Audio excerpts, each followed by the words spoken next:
Quando você ouve esse título, o que você pensa?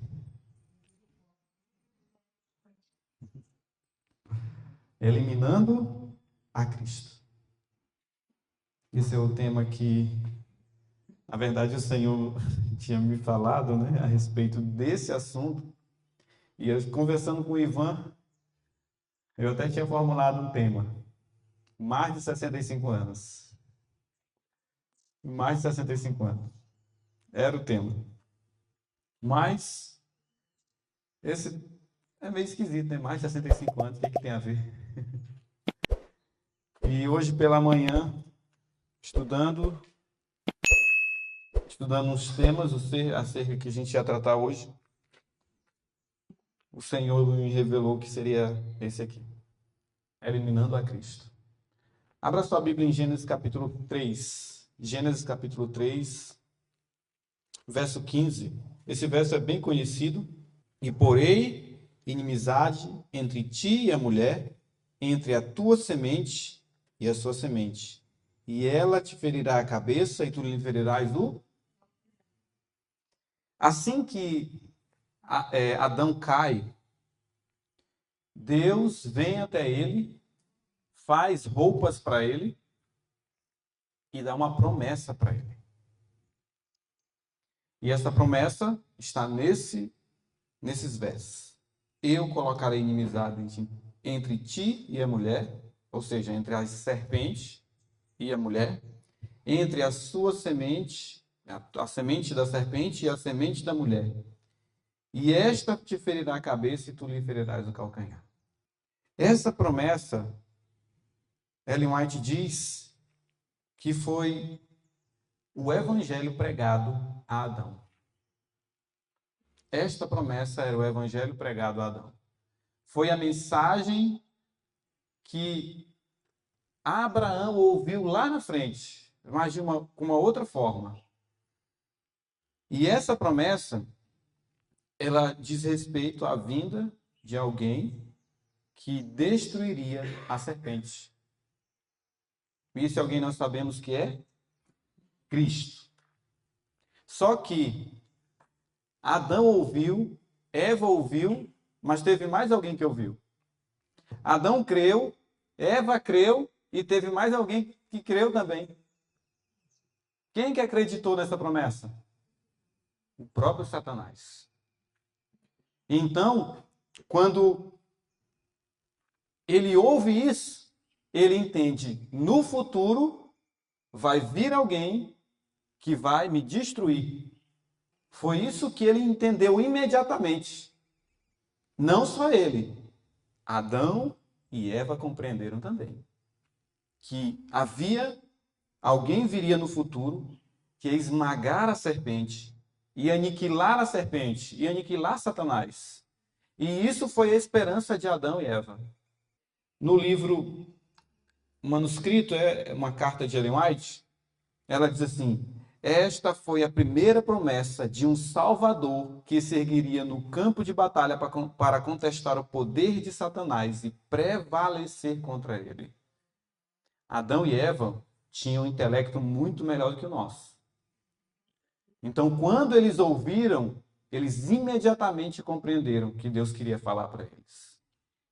Quando falou, porém, inimizade entre ti e a mulher, entre a serpente e a mulher. Ellen White diz mais no Deserto da Tentação: Satanás tinha um interesse peculiar em observar o desenvolvimento dos eventos que se seguiram imediatamente à queda de Adão, para saber como seu trabalho havia afetado o reino de Deus e o que o Senhor iria fazer com Adão por causa da desobediência. Então ele viu, ele causou a queda e ficou aqui observando para ver o que ia acontecer. E o Senhor dá a promessa. E aí ele começa a entender. Só que Adão é expulso do jardim com Eva e logo em seguida a palavra do Senhor diz que eles têm um filho.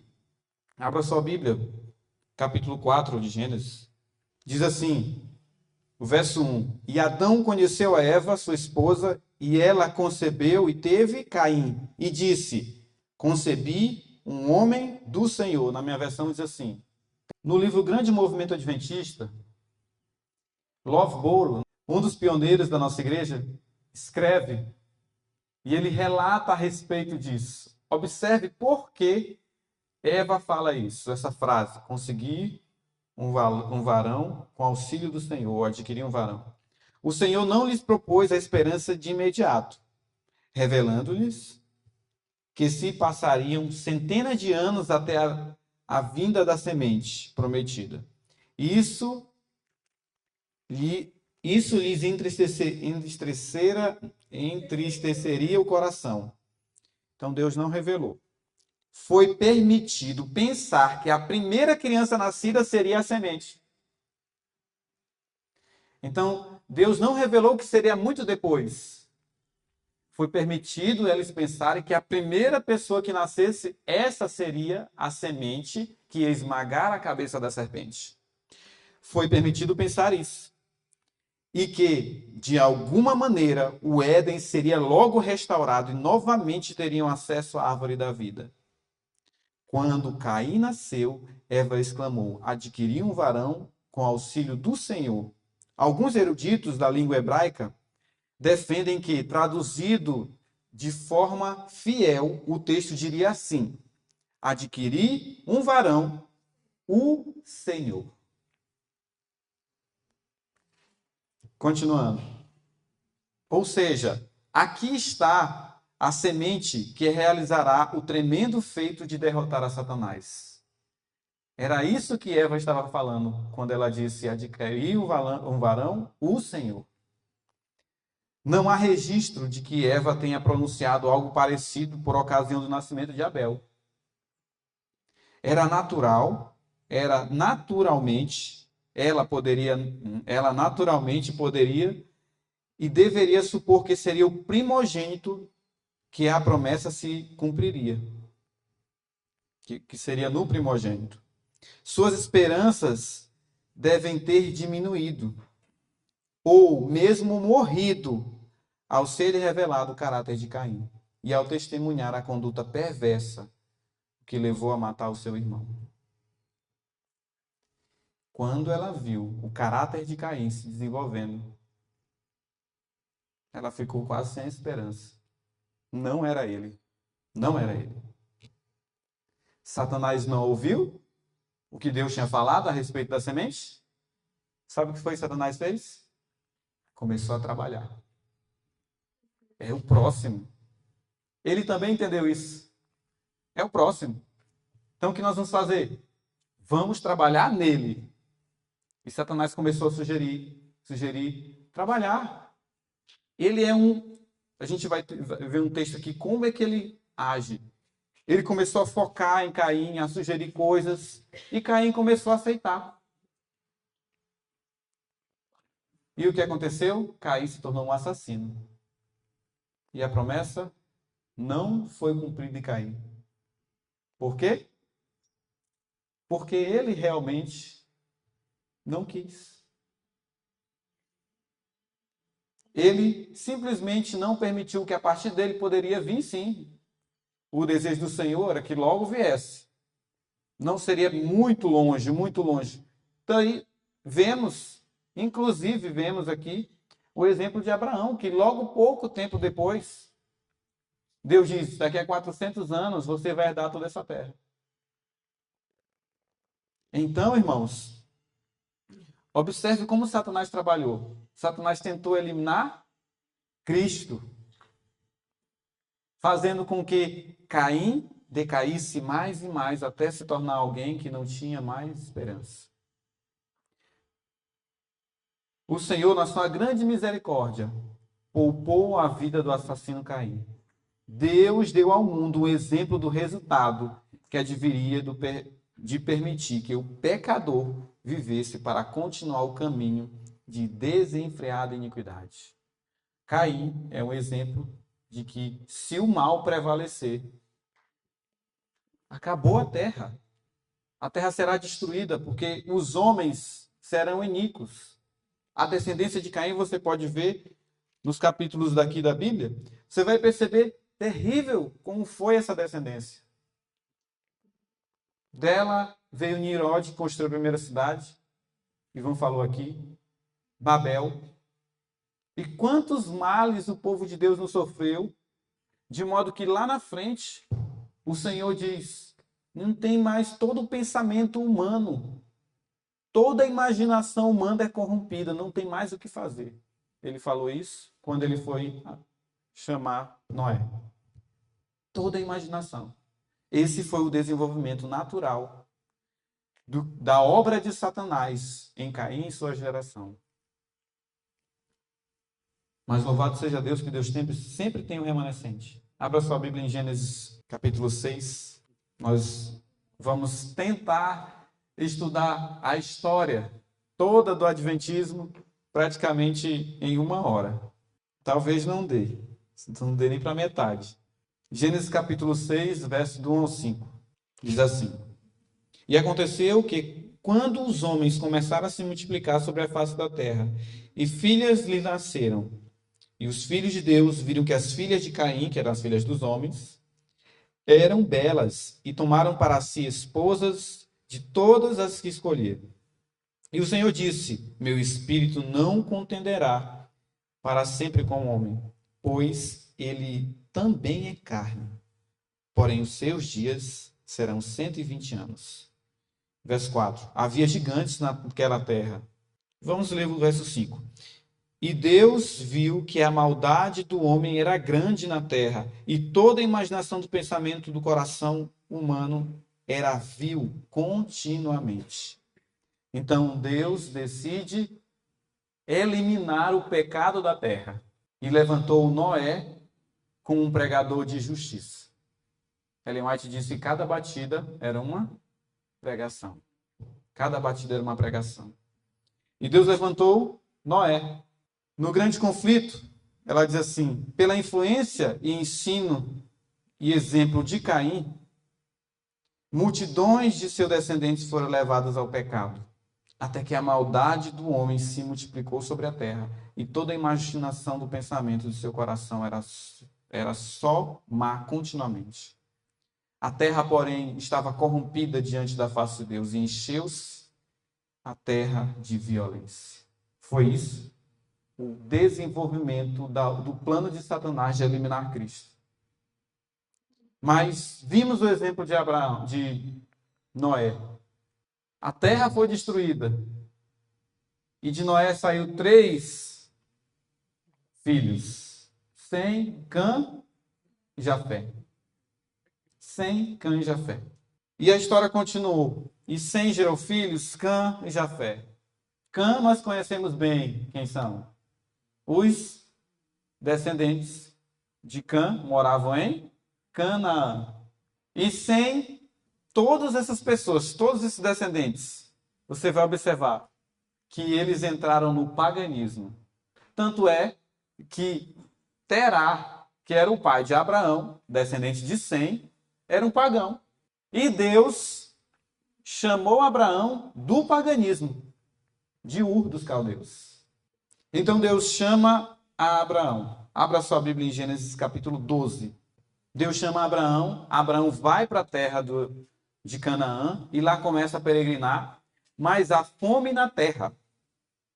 Gênesis capítulo 12, verso 10 ao 20. Se alguém puder ler em voz alta, será muito bom. 10 ao 20 do 12. E havia fome naquela terra, e desceu Abrão ao Egito para peregrinar ali, porquanto a fome era grande na terra. E aconteceu que, chegando ele para entrar no Egito, disse a Sarai, sua mulher: Ora, bem sei que és mulher formosa à vista. E será que, quando os egípcios te virem, dirão: Esta é sua mulher, e matar-me-ão a mim, e a ti te guardarão em vida. Dize, peço-te, que és minha irmã, para que me vá bem por tua causa, e que viva a minha alma por amor de ti.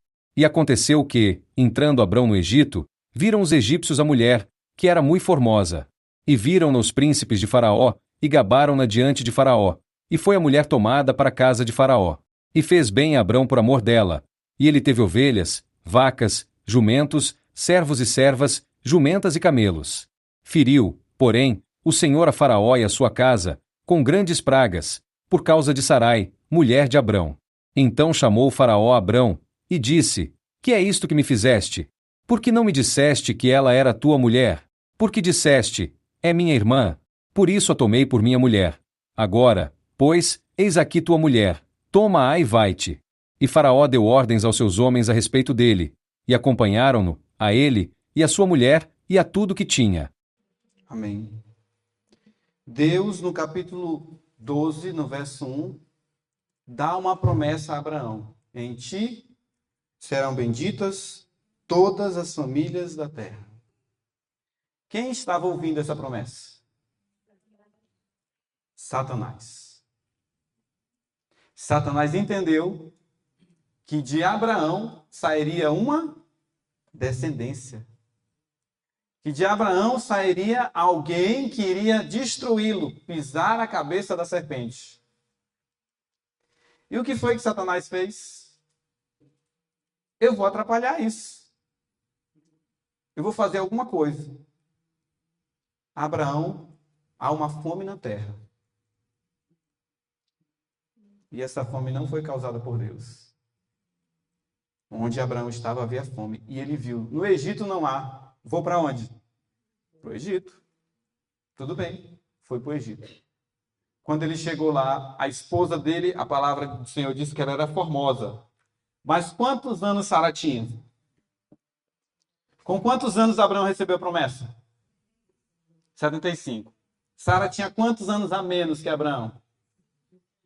A Sara tinha 10 anos a menos que Abraão. Mas eles já tinham recebido a promessa havia um tempo. Então Sara tinha mais de 65 anos. Quando eles foram para onde? Para o Egito.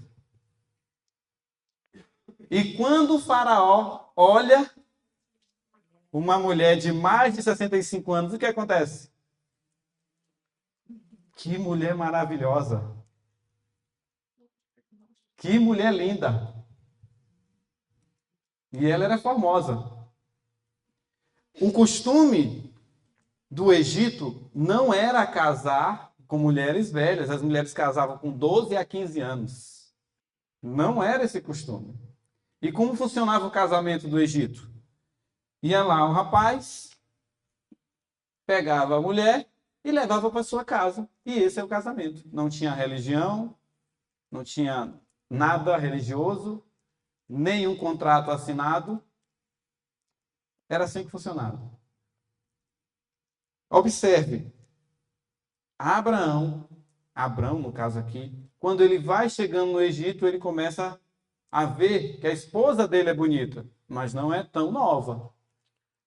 Só que ele tem medo. E ele diz: Sara, diz que tu é minha irmã. E era verdade, entre aspas. Ela era filha de quem? Ela era filha do pai dele, mas não da mãe. Então não era tão mentira assim. E eles entram no Egito com essa nova identidade de Sara. Satanás estudou, irmãos, isso. Ele sabia que ele teria que fazer alguma coisa, ou com Abraão, ou com Sara, para que a promessa... Quem era a promessa? Cristo. Para que Cristo não nascesse daquela união, daquela unidade. Então, ele estudou e viu a melhor forma. E o que ele fez? Fez Faraó, os príncipes de Faraó, ver a beleza de Sara. Observe, Abraão não se vestia, nem Sara se vestia como os egípcios. Ela se cobria. Abraão também. E como os egípcios se vestiam?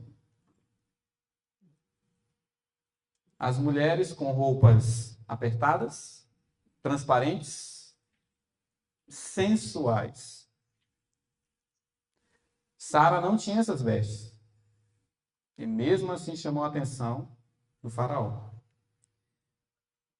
Ellen White diz assim: quando vi, falando a respeito de Satanás, Ele apoiava o queixo sobre a mão. Parecia estar em profundos pensamentos. Tinha um sorriso no rosto, o qual me fez tremer. Tão cheio de maldade, de simulação satânica era ele. Esse sorriso é o que ele tem precisamente antes de segurar a sua vítima. E ao fixá-la na cilada, tal sorriso se torna horrível. Foi isso que Satanás fez quando sugeriu o temor para Abraão. E lá na frente, ele fez com que Faraó desejasse uma mulher que nem passava perto do média idade que era natural ter. Foi isso, irmãos. Ellen White diz que o casamento é uma coisa que influenciará e afetará a nossa vida neste mundo e no. Um cristão sincero não levará avante seus planos sem conhecer que Deus lhe aprove as intenções. Não quererá escolher por si, mas sentirá que Deus deve escolher. Não temos de nos guardar a nós mesmos, não temos de nos agradar a nós mesmos, pois Cristo não se agradou a si mesmo. Sabe o que o Senhor está falando? Esse é um grande problema em nosso tempo, irmãos. Estamos tentando sempre nos agradar. E Satanás sabe disso. Então ele sugere coisas que nos agradam e que desagradam a Deus, que eliminam a Cristo da promessa. Sara foi para a casa de Faraó, está escrito aqui. E o Senhor, eu vou ler no verso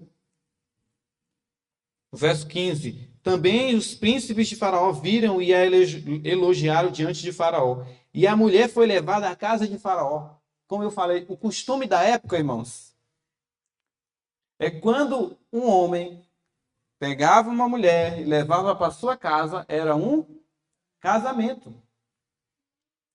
Quando isso aconteceu, o que Deus fez? O que Deus teve que fazer? Eu sempre fiquei pensando, por que Deus teve que intervir? Por que Deus teve que intervir?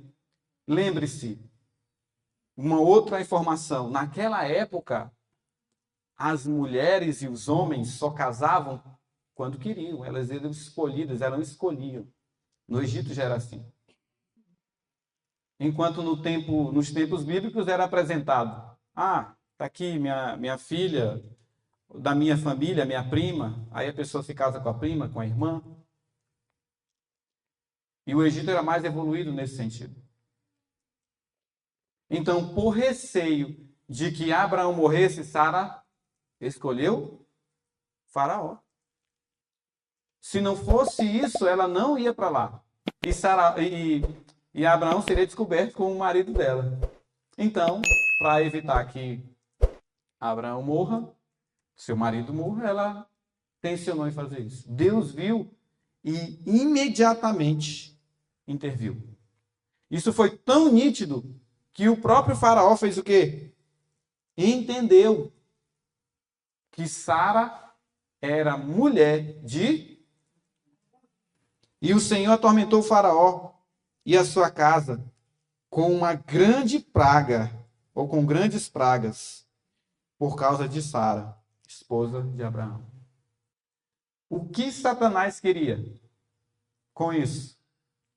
O que Satanás queria?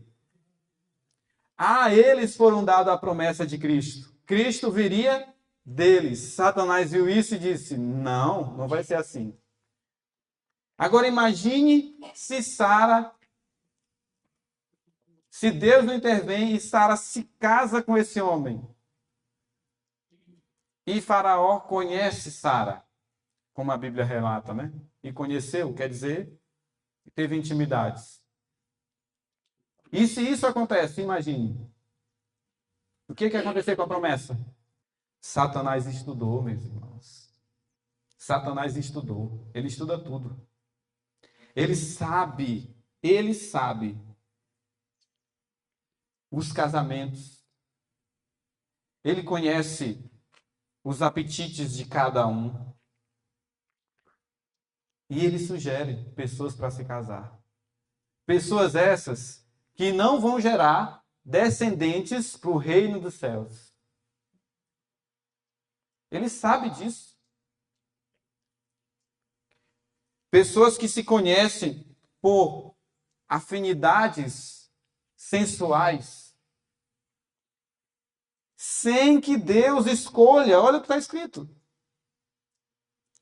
Os verdadeiros cristãos, eles sentirão que Deus deve fazer o quê? Você precisa orar muito mais para que Deus te apresente a pessoa. Satanás faz o quê? Só olhe. Olhei, gostei, é minha.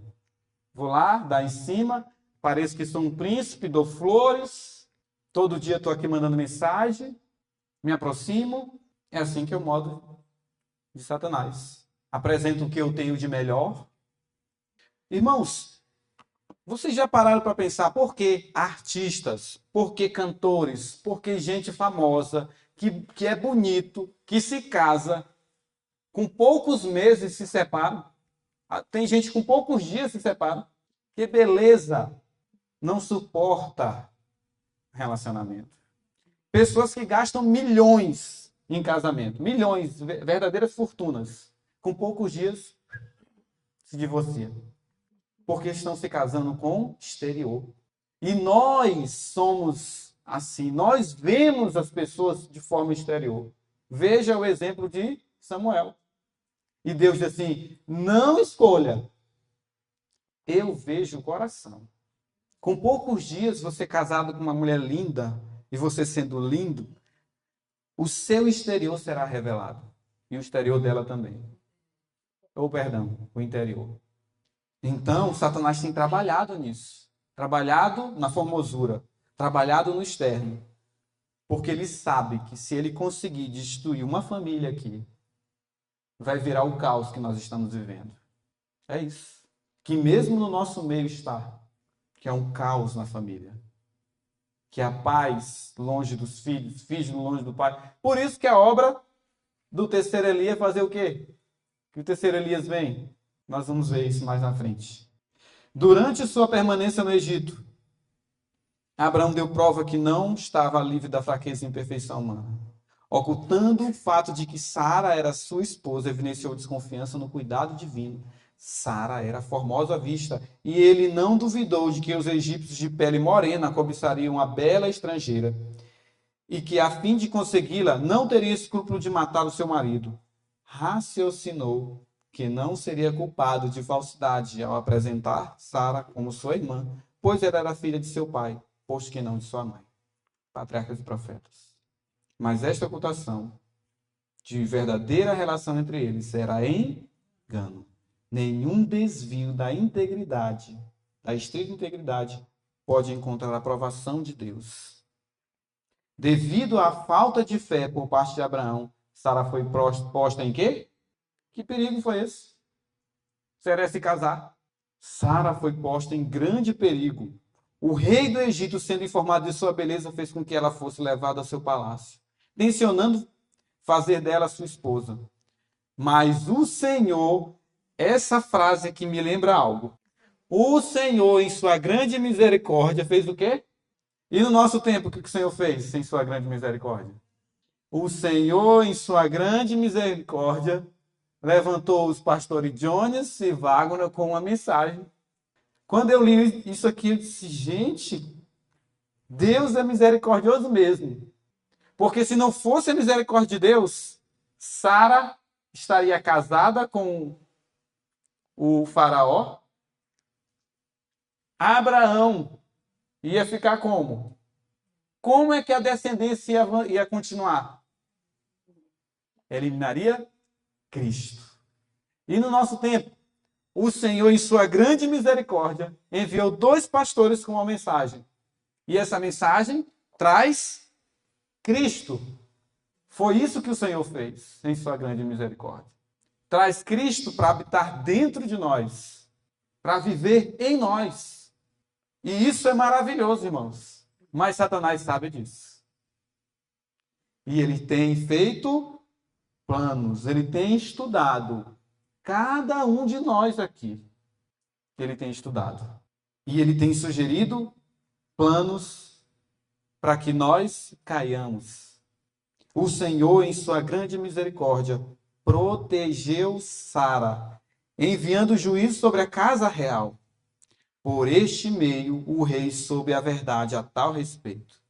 E indignado pelo engano praticado para com ele, reprovou a Abraão. Olha, quem era o rei? Um pagão. Reprovou a Abraão e restituiu-lhe a esposa, dizendo: que é isso que você me fez?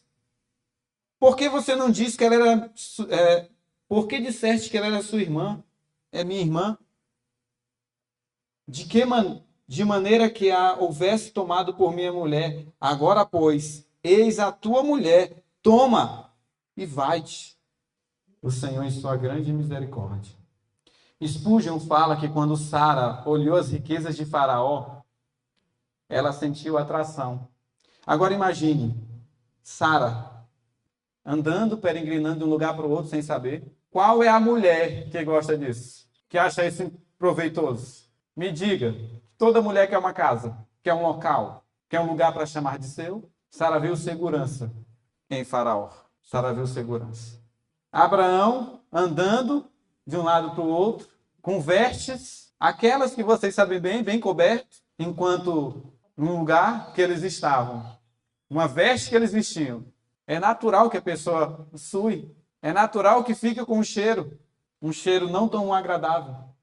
E agora ela está na casa real, com um homem sarado, bonito. As vestes deles eram essas, irmãos. Os melhores perfumes que existem, depilado, sem barba. Irmãos, isso foi uma tentação para aquela mulher. Se Deus não tivesse intervido, Satanás alcançaria o seu propósito. Se Deus não tivesse intervido pela sua misericórdia, poderia acontecer isso bem aí. Aí você pode me dizer, era impossível, Sara era estéril. No livro do Gabriel Estevam, diz que Satanás travou o ventre da mãe dele. Quem já leu o livro sabe disso. Travou o ventre da mãe de Estevão, Gabriel Estevam. E disse, daqui vai sair um filho e esse filho vai ser meu. Mas não vai ser o primeiro. E aí, passou alguns anos, veio o primeiro e passou mais um tempo e veio o segundo filho, que foi o Gabriel. Satanás fez isso com o Gabriel, com a família, com a mãe dele. Eles eram entregues a Satanás. Eles faziam culto, faziam sacrifício, culto satânico. Imagine se dessa realidade viesse um filho. Esse seria o filho da promessa? Esse seria o filho de Satanás. Irmãos, é isso que tem acontecido com as nossas famílias. Relacionamentos feitos, criados por desejo carnal, têm gerado filhos do maligno, irmãos. E isso é um perigo. Não, isso não acontece só aqui, no meio do povo de Deus. Satanás fez isso e até muito mais lá fora. Crianças criadas sem pai, sem mãe. Crianças rebeldes. É assim que Satanás tem feito, trazendo filhos da ira. Então Deus novamente traz a promessa a Abraão. Abraão, saibas de certo que peregrino será a tua descendência em terra alheia. E tu será morto, e ela será reduzida à escravidão e afligida por 400 anos. Mas também eu julgarei a nação ao qual ela deve servir. Ela tem de servir. E depois sairá com grande riqueza, e tu irás aos teus pais em paz, e em boa velhice serás sepultado. E a quarta geração tornará para cá, porque a medida da injustiça dos amorreus não está cheia. Quem estava ouvindo isso? Abraão ouviu. Mas quem mais estava ouvindo? E o que ele entendeu? Daqui a 400 anos, vai vir alguém que esse vai destruir a serpente. Foi isso que ele entendeu. a mesma coisa que Abraão entendeu. E ele acreditou nisso. Então, irmãos, o que ele começou a fazer de novo? O povo foi para o Egito, e aí houve todas aquelas histórias que nós conhecemos com Jacó, com José, e o tempo passou e veio um faraó que não conhecia o Deus de José. Ellen White diz assim: Satanás está ativamente empenhado em influenciar pessoas inteiramente incompatíveis entre si a ligarem seus interesses. Ele exulta nessa obra, pois pode assim trazer mais miséria e desesperado infortúnio à família humana do que exercendo sua habilidade em qualquer outro meio. Satanás está fazendo isso. E eu tinha falado a respeito de Elias. A obra dele está descrita em Malaquias, capítulo 4, 6, está escrito aí. Ele converterá o coração dos pais aos filhos e o coração dos filhos aos pais, para que não venha e fira a terra com... Quem é o terceiro Elias? Ou quem são? O povo que é descendente de Abraão e herdeiro das promessas. Então, no final, o Senhor disse que levantaria um povo que ia fazer um trabalho contrário ao trabalho de Satanás. E esse trabalho seria restauração da família. Como a família pode ser restaurada? A única forma da família ser restaurada é trazendo Cristo para morar em cada membro. A única, não tem outra forma. Então, como ele sabe que o terceiro Elias vai ter que fazer essa obra, ele está tentando eliminar Cristo do terceiro Elias. Ele está tentando eliminar Cristo de dentro de nós. Nós vamos ver aqui isso. A obra de Satanás profunda. Ele quer acabar com a promessa do Senhor Jesus. Abra sua Bíblia em Êxodo 1. Êxodo capítulo 1. Êxodo capítulo 1, do verso 7 ao 22. E os filhos de Israel frutificaram, aumentaram muito e multiplicaram-se, e foram fortalecidos grandemente, de maneira que a terra se encheu deles. E levantou-se um novo rei sobre o Egito, que não conhecera José, o qual disse ao seu povo: Eis que o povo dos filhos de Israel é muito e mais poderoso do que nós. Eia, usemos de sabedoria para com eles, para que não se multipliquem, e aconteça que, vindo guerra, eles também se ajuntem com os nossos inimigos, e pelejem contra nós, e subam da terra. E puseram sobre eles maiorais de tributos, para os afligirem com suas cargas. Porque edificaram a Faraó cidades armazéns, Pitom e Ramessés. Mas quanto mais os afligiam, tanto mais se multiplicavam, e tanto mais cresciam, de maneira que se enfadavam por causa dos filhos de Israel. E os egípcios faziam servir os filhos de Israel com dureza, assim que lhes fizeram amargar a vida com dura servidão, em barro e em tijolos, e com todo o trabalho no campo, com todo o seu serviço, em que os obrigavam com dureza.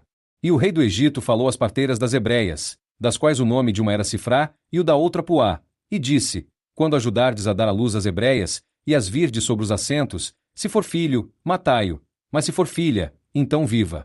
As parteiras, porém, temeram a Deus e não fizeram como o rei do Egito lhes dissera, antes conservavam os meninos com vida. Então o rei do Egito chamou as parteiras e disse-lhes: Por que fizestes isto, deixando os meninos com vida? E as parteiras disseram a Faraó: É que as mulheres hebreias não são como as egípcias, porque são vivas, e já têm dado à luz antes que a parteira venha a elas.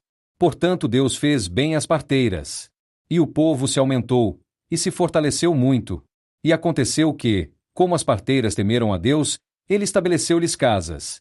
Então ordenou Faraó a todo o seu povo, dizendo: A todos os filhos que nascerem lançareis no rio, mas a todas as filhas guardareis com vida. Muito bem, obrigado, irmão. Observe como Satanás trabalhou. Ele observou na promessa feita a Abraão de que daqui em 400 anos, alguém viria e a terra seria dada de volta. Eles herdariam a terra, eles receberiam a promessa. Satanás viu um desenvolvimento anormal. A Bíblia diz que o povo de Israel começou a procriar, a aumentar muito. Então, ele foi no faraó e disse: Isso não pode acontecer. Porque se eles aumentam, eles ficam maiores, eles tomam o reino. Vamos matar os homens, os meninos nascidos. Foi isso que Satanás fez. E qual era o objetivo realmente de Satanás? O que Satanás queria? Matar o prometido, por quem a promessa seria cumprida. Irmãos, o plano dele quase foi executado. Quase. Se não fosse a misericórdia de Deus, quase ele conseguiria destruir Moisés. Israel estava se tornando muito numeroso. Frutificaram e aumentaram muito, e multiplicaram-se, e foram fortalecidos grandemente, de maneira que a terra se encheu deles. E no final do verso que nós lemos, então ordenou o faraó a todo o povo, dizendo: a todos os filhos que nascerem lançareis no rio, mas a todas as filhas guardarei com vida. Patriarcas e Profetas diz assim: enquanto este decreto estava em pleno vigor, um filho foi nascido de Arão e Joquebede, israelitas devotos da tribo de Levi. A criança era um menino formoso, está escrito em Êxodo. E os pais, crendo que o tempo da libertação de Israel estava próximo e que Deus levantaria um libertador do seu povo, os pais acreditavam nisso porque estava no tempo. E Satanás sabia que estava nesse tempo. Resolveram que seu filhinho seu filhinho não fosse sacrificado. E a fé em Deus fortalecia o seu coração e não temeram o mandamento do rei. Observe como Satanás agiu. Aí nós conhecemos bem. Deus, em sua grande misericórdia, fez o quê? Poupou a vida desse filho dele. E não só poupou, permitiu que ele fosse educado por sua mãe. Eles colocaram o filho lá no cesto, o Senhor guiou, anjos estavam ali guiando, e o Senhor guiou até a princesa de Faraó. E ela pegou a criança e amou a criança. E quem estava olhando? A irmãzinha dele, de Moisés. E ela imediatamente sugere, como a princesa de Faraó não amamentava, então conseguiu um trabalho para a mãe, para Joquebede, que era cuidar do seu próprio filho.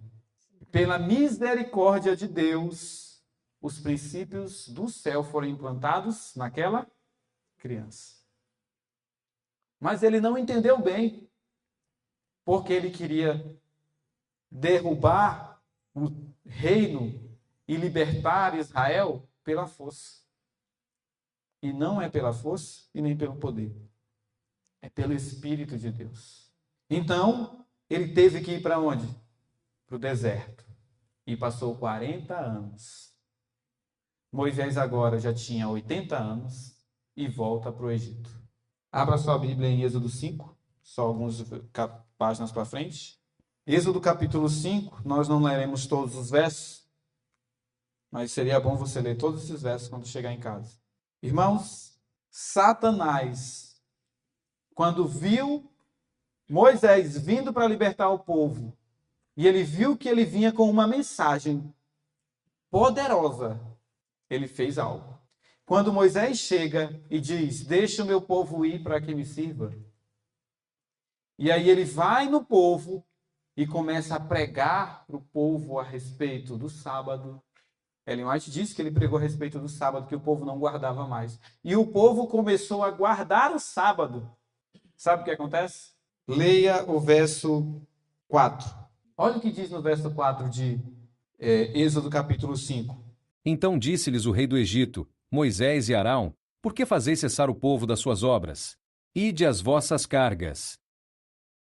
Verso 5 diz assim: eis que o povo da terra agora é muito, e vocês estão fazendo ele descansar das vossas cargas. Satanás começou a trabalhar. E aqui é o ponto principal que nós vamos começar a ver a partir de agora. Ele diz assim: não dê mais palha para eles.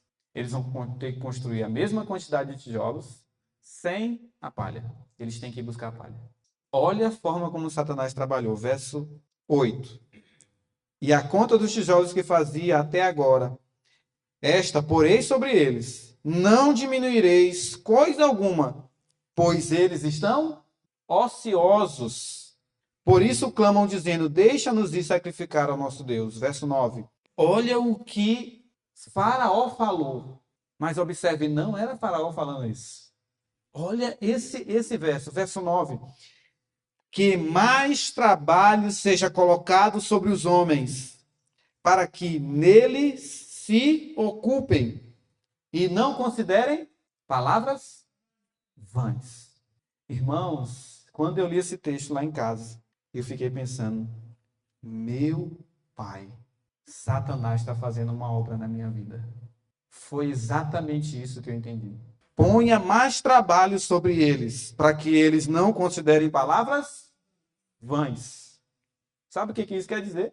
Ocupe. Ocupe ele de coisas para fazer, para que eles não tenham tempo de estudar a palavra, de me buscar. Foi exatamente isso que Satanás fez. Aumentou as cargas do povo para que eles não buscassem o Senhor. De modo que o povo começou a trabalhar todos os dias, porque eles tinham que dar conta do serviço. Irmãos, Satanás tem aumentado as nossas cargas e nós aceitamos isso. Satanás tem roubado o nosso tempo e nós aceitamos isso. Satanás tem feito pessoas passar horas subindo vídeo de 1 minuto nas redes sociais. Horas e horas. Foi isso que o Senhor me falou, irmãos. Para que não tenham tempo de considerar essas palavras, que são palavras da vida eterna, para que eles considerem essas palavras como vãs, como sem valor. É isso que Satanás tentou. E ele fez, e ele tem prosperado nisso. De modo que a gente às vezes passa um dia e não ora nem 1 minuto. Se ora muito é 5 minutos num dia. Isso é a mais pura verdade. Ele tem feito nós almejarmos as glórias desta terra, contemplarmos a promessa da terra física e esquecermos da herança eterna, esquecermos de Cristo, não recebermos a Cristo. Que mais trabalho seja colocado sobre os homens, para que eles se ocupem e não considerem essas palavras. E dessa forma, irmãos, sabe o que ele faz? Ele elimina Cristo do nosso coração. É assim que Satanás tem feito. É dessa forma. Satanás tem trabalhado. E não foi só lá atrás. Hoje, ele tem quase 6.000 anos de experiência. E pela misericórdia de Deus, Deus levantou uma mensagem que ilumina, que prepara o povo. Quantos de nós temos interesse pela mensagem que Deus tem levantado? Eu não digo só interesse de vir aqui, investir um valor e assistir, não é isso. Quantos de nós estamos gastando tempo para comer esses livros? Para mastigar em oração, clamando a Deus, Senhor, me ajude a compreender. Quantos? Satanás tem prosperado, irmãos, para que nós consideremos essas palavras como vãs. Ellen White tem uma visão, deixa eu ver se eu consigo encontrar aqui, e ela vê o planejamento de Satanás. Está escrito no Testemunho para a Igreja. Então ela tem essa visão a respeito de Satanás e ela vê como Satanás iria trabalhar no nosso tempo, para que nós consideremos essas palavras, que são palavras da vida eterna, como vãs. Há um tempo atrás eu peguei um texto que eu achei maravilhoso, mas eu usava esse texto para defender o meu posicionamento. Aquele, não se assenteis na poltrona de Satanás, dizendo que é impossível vencer o pecado. Sabe o que ela diz logo em seguida? É impossível, separado de Cristo. Essa segunda parte, eu li e reli tantas vezes, e nem me veio à mente.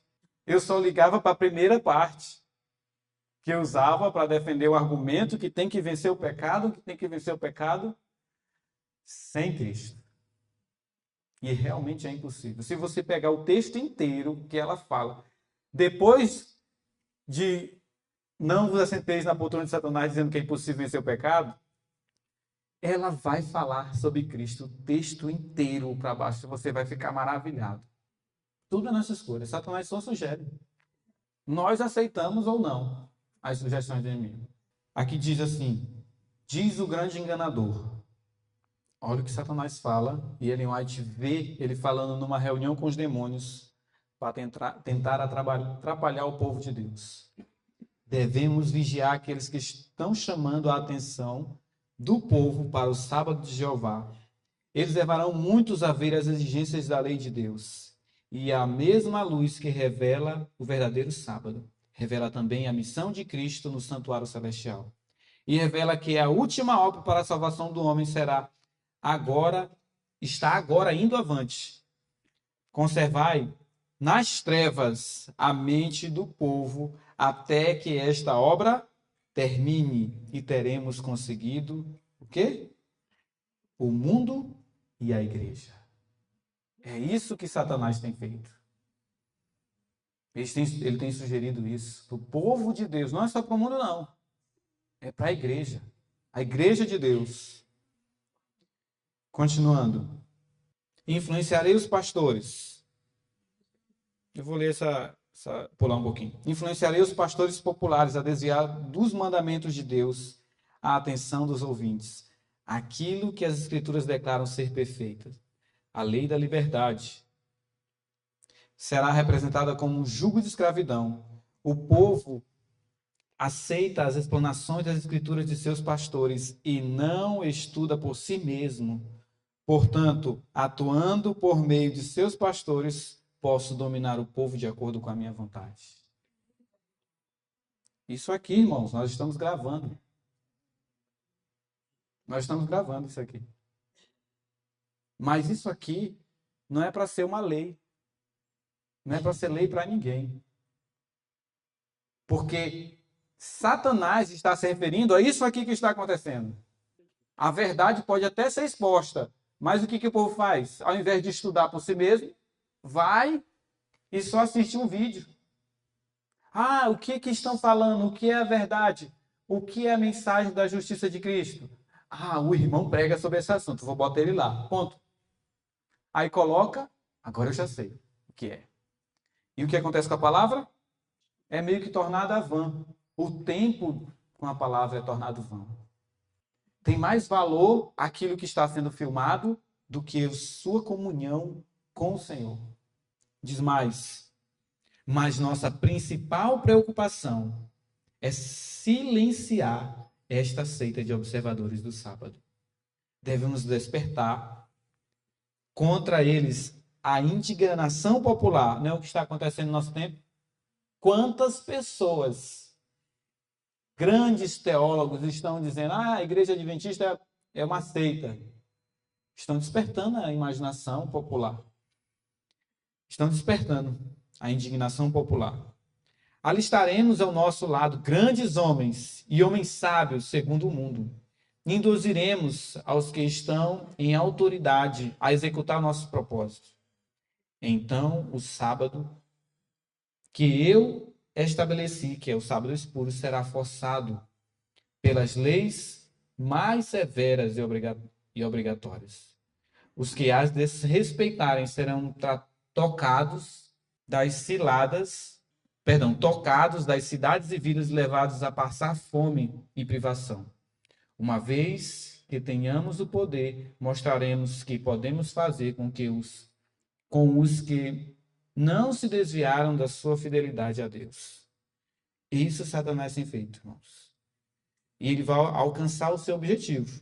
Mais na frente ele diz, mas antes de adotarmos tais medidas extremas, devemos exercer toda nossa sabedoria e sutileza para enganar os que honram o verdadeiro sábado e engodá-los.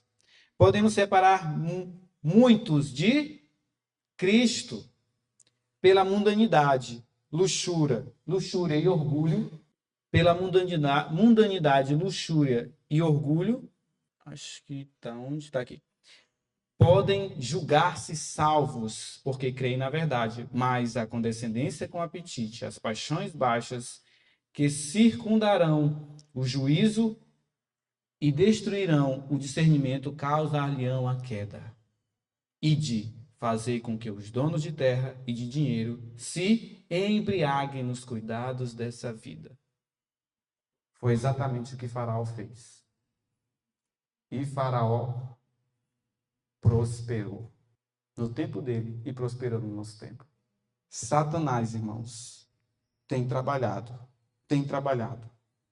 E para uns, ele sugere o que o texto está falando aqui, ó. Orgulho, mundanidade, para separar muitos de Cristo, para eliminar Cristo das pessoas. E ele faz as pessoas terem condescendência com o apetite, com as paixões mais baixas que confundirão o juízo. É isso que Satanás tem feito. Eu estava pregando em um certo lugar e um pregador bem conhecido chegou para mim no almoço, nós tínhamos almoçado, e uma pessoa trouxe suquinho, aqui eu não sei o nome, dindim lá no Ceará, que chama, no Maranhão suquinho, sacolé, chup-chup, é isso. E trouxe, eu disse, não, meu amigo, muito obrigado. Eu acabei de comer, não é muito bom tomar esse suco de fruta, né, congelado. Aí esse pregador chegou para mim e disse assim, deixa de legalismo, meu irmão. Isso é legalismo. Aí eu, realmente, eu vou comer.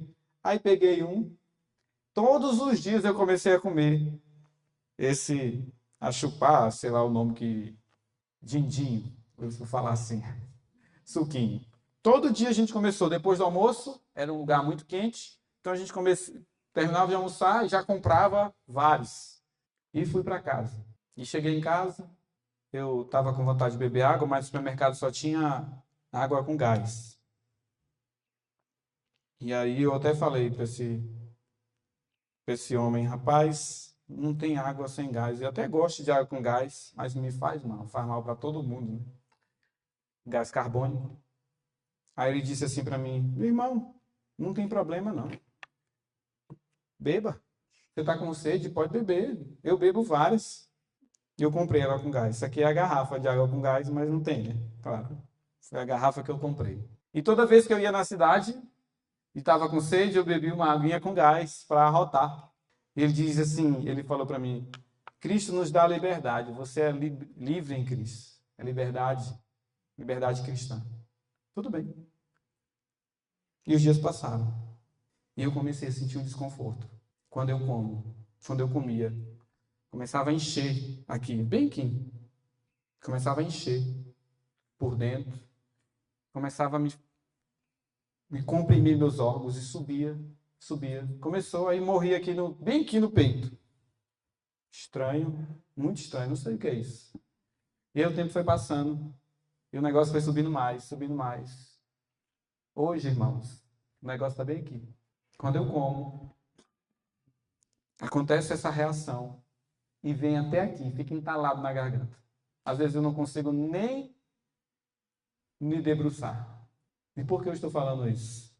Porque Satanás tem sugerido paixões e apetites. E eu com a luz de que não poderia fazer isso. Porque o testemunho do Senhor diz que não é para fazer. Que não é para comer nada gelado. Porque drena as energias vitais. Isso está no livro Conselho sobre o Regime Alimentar. Eu cedi, porque alguém de maior autoridade, de maior estudo, disse que isso era tranquilo e que se eu não fizesse isso, eu seria um legalista. Foi isso que aconteceu. Resultado, adoeci. Adoeci, irmãos. Esse é o resultado. O que o Senhor orienta o seu povo. Tem duas formas da gente ver. Uma, como morte. Como Esaú viu. Tem duas formas de ver. A outra, como a promessa do Senhor para salvar o seu povo. É isso. O que o Senhor orienta é vida. Por isso que a palavra do Senhor, a lei, os 10 mandamentos, é vida. Então, quem entende a mensagem da justiça de Cristo de verdade é livre, mas não para praticar o pecado. É livre não para fazer aquilo que o seu eu deseja, aquilo que o seu coração acha que é o melhor. É livre em Cristo. É livre, mas de acordo com o Senhor. E isso eu entendi a duras penas, com o negócio entalado na garganta, irmãos. Foi assim que eu entendi. E imediatamente eu voltei ao Senhor. Senhor, tenha misericórdia de mim. Se o Senhor está falando que faz mal para mim, é verdade, o Senhor me ama, isso é para meu bem, é para o meu bem-estar. O meu desejo, a minha liberdade não pode ultrapassar aquilo que Deus colocou sobre mim, o presente que Ele me dá. Apetites e paixões, isso, irmãos, tem destruído o nosso povo. E tem entrado no nosso povo esse novo entendimento que em Cristo você é livre para cometer até pecados. Você vai cometer pecados e você tem liberdade sim para fazer isso. Mas as consequências dos pecados, elas virão. Cristo tem poder para fazer você vencer o pecado. Ele é o poder. Ele é a inimizade. Quando foi falado para Adão, e porém inimizade, sabe o que Deus estava realmente falando? Eu porei Cristo. Eu porei Cristo entre ti e Satanás. Era isso que Deus estava falando para Abraão. Para Abraão não, para Adão. Eu porei Cristo. Se Deus põe Cristo, onde é que Cristo está? Está na palavra, está no Espírito de profecia. Não é assim? E onde é que estão as orientações de Cristo para mim? Onde é que está Cristo? Na alimentação, na minha forma de vestir, no que eu bebo, em tudo, irmãos, no que eu olho, na minha recreação. Se Cristo estiver em mim, irmãos, eu vou escolher servir ao Senhor. Eu não vou escolher servir a mim mesmo, aos meus desejos e às minhas paixões. E é isso que Deus tem falado para nós. Se eu começar a seguir minhas paixões e meus desejos, eu vou eliminar Cristo. E vou estar fazendo o que Satanás planejou, separar o meu povo de Cristo. Temos que ter muito cuidado, irmãos. Muito cuidado. Nós temos terras, somos donos de coisas. Não deixemos que essas coisas atrapalhem a nossa comunhão com Deus. Esse testemunho para ministro, página 474. Não deixemos que Satanás atrapalhe. Não permitamos as sugestões do inimigo, porque isso é a ruína do povo de Deus. Eu louvo ao Senhor porque hoje eu tenho esse problema de saúde que eu não tinha, porque foi a partir disso que Ele me disse o que eu deveria fazer. Deus é tão maravilhoso que eu estava em Fortaleza, na capital, 3 dias antes de começar a sentir o que eu estou sentindo até hoje. E minha esposa, a gente estava numa loja de produtos naturais, nós estávamos comprando algumas coisas para fazer granola, e ela me apresentou um pacote de louro, Só que tinha de 1 quilo e de meio quilo. Mas você sabe que louro é uma folhinha. Aí você vai comprar um pacote de meio quilo. Qual o tamanho isso não dá? Aí só tinha de 1 quilo e de meio. Então vamos levar o de meio, né? Aí dura a eternidade. Só usa para colocar no feijão, que a gente usa. E nós levamos esse pacote. 3 dias depois eu comecei a sentir. E o remédio que faz passar esse inchaço interno é louro. Veja a misericórdia de Deus. Deus permitiu que eu adoecesse. E hoje eu estou sentindo aqui, um entalado na garganta. Porque eu preferi seguir palavras vãs e não a palavra de Deus. Nós temos que estudar por nós mesmos, senão nós vamos ser enganados, irmãos. Estude por você mesmo. Satanás está tentando fazer de tudo para nos enganar. Estude com oração. Clame a Deus. Busque ao Senhor. Ele diz que o segredo do Senhor é para que os temem. Ele revelará a sua lei.